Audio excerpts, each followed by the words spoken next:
So, this is my third video of the Remington 887, and now it's been almost exactly 2 years since I've had the gun, and I still haven't had any problems with it shooting.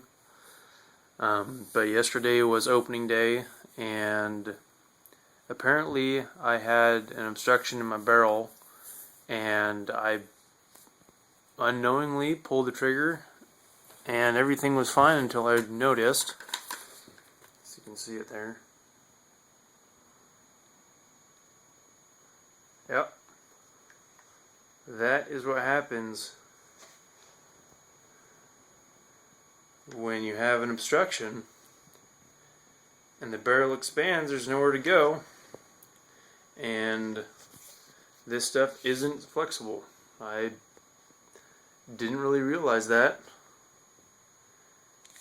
and I saw a crack on there a couple minutes after I shot at a couple ducks passing over, and thought, that's weird, I didn't really notice that.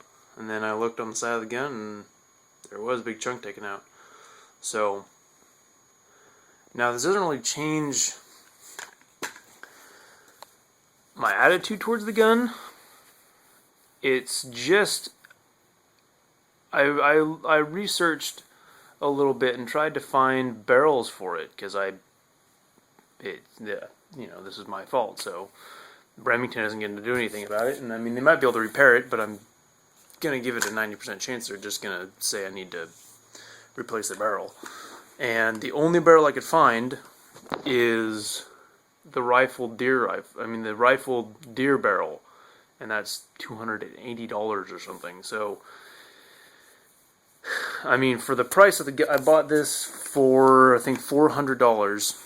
So to get a new barrel shipped to my house would be about $300, and I could just, it's down to $350 now or something. Now that's, a couple years old, but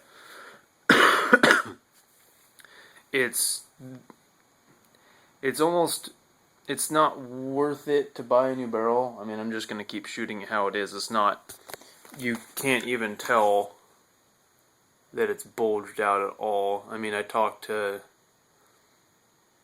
somebody about it, and being a shotgun, they didn't think it's that much of a danger, and so I'm just going to keep shooting it.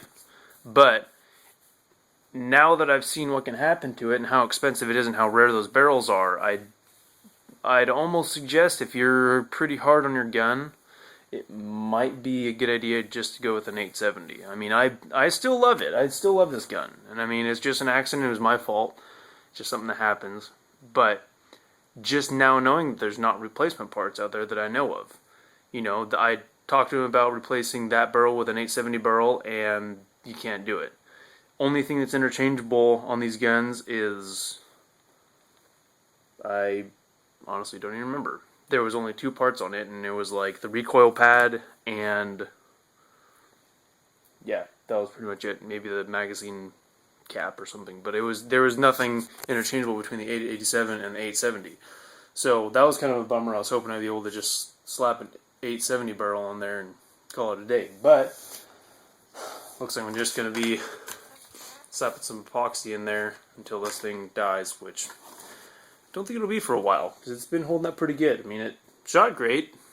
It was just something my fault. So I just thought that'd be a good idea to post on there. Just, I've never heard of anybody having any problems with that. I've never heard of anybody doing that. No, neither had anybody at the gun shop. So I just figured I'd pass that on, so everybody out there that has an 887 will know that, or anybody looking to get an 887, just to take that in consideration, how expensive the barrels are and how rare parts are for this gun. So thank you very much.